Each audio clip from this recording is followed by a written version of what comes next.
Good afternoon, President. Good afternoon. In fact, I was just telling my wife, Dora come running in the house. I'm in Duck Bay right now. Yeah. And Dora came running inside the house and saying, I better text Naomi. I wonder if they know you're here. And then the phone rang. Cowboy, yes, it'll find me. So he did. I was a little bit worried about that. I forgot to tell you guys that I'm out of town again. Actually, I came out to Duck Bay for a funeral. A very good friend of mine, close friend, had passed. And so it was quite a hard time for all their family, and he's a pillar of the family, and he loved his grandchildren so much. It was Lawrence Thompson, and he and I used to always hang around together when we were kids and in the young days, and it was me, him, and Charlie Bushy, and Lawrence, and me, and Billy Chartrand. He's passed already since also. Mm-hmm. And there's a song we used to always sing when we were young. We thought we were good. We thought we sounded young, good.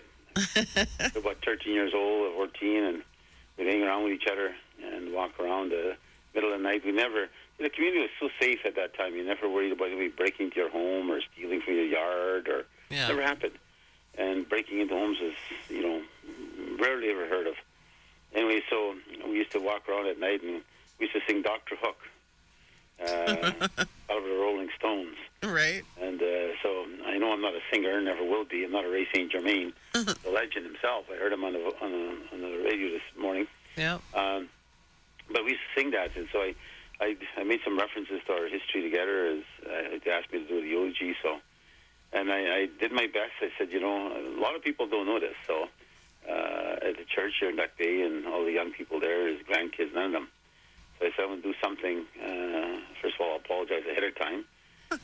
I'm not a singer, but this is what we did. We thought we sounded good at that time. I said, when we walked around this community late at the evenings into the nights at 2 o'clock in the morning, we're walking around on our way home, and all four of us would sing. We'd have our own lines, and so I sang a portion of Dr. Hook to him. So just a memory for him to have, that my goodbye to him. So.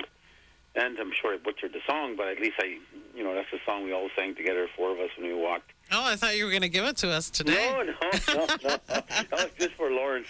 Okay. And and his family, and the churchgoers that were all there. So, but again, we lost some other people. In fact, it's so.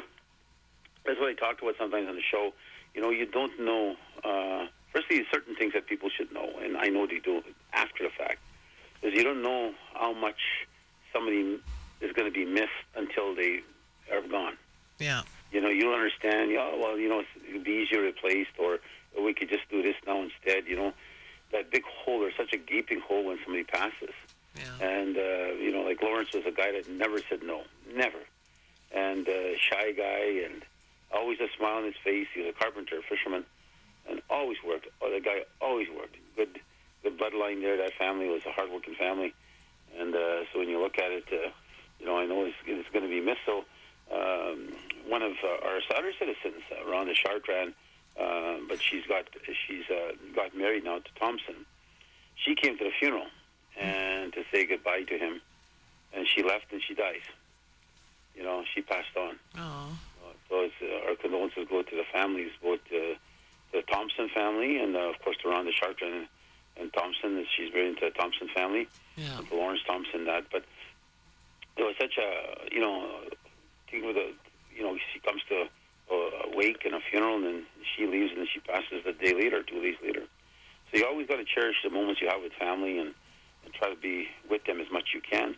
Absolutely. And same thing with Frances. She was working quite hard in Dauphin over there. I'm very proud of our local office and our regional office, and them working to make sure that they play a role, because we lost a Métis citizen too in that bus crash. Yeah. Banshee Gilchrist, and she passed on. She was one of the people going to the casino, along with the 15 others. Right. There's 16 now that have passed, not 15. And so they had a vigil on Thursday in Dauphin, and Fran's team was there. They also provided any kind of supports they needed, whether it's mental or just food in general, or just supports in general.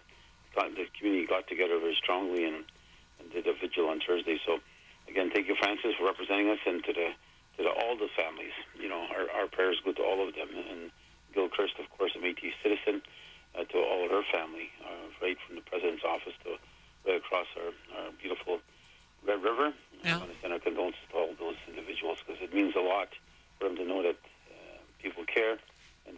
something. Also, of course, when I got back, one of something very close to me again, and as I said, you get older, you see more of this. But this is not an older man; it's a younger man. But her mom, that's one of her babies, and her name is Ellen Thomas, and from Mangatogan. And an accident occurred, and her son ended up dying with a gun. Yeah. And there's just some freak accident. Somebody's playing around, and these are very skilled people. Guns, and Ernie knows guns well. He's a hunter and fisher, and he's always out in the bush. And he's one of our local chairmen. He was. And my cousin. Yeah, they had a few, and then they were playing around, showing guns, and then the gun went off and took his life. So our condolences go to the Thomas family out in Mangatogan, and I know it's very, very hard for Helen, that's her baby. And so from me, Glor, and the entire Métis, of course, she's very active in Mangatogan, and they sit in the local, and they're always trying to make a difference in that beautiful community. So again, that's another example. You don't know, how quickly somebody can be gone. I know. I just seen my cousin at the EGA a couple weeks ago, and we made plans to get together and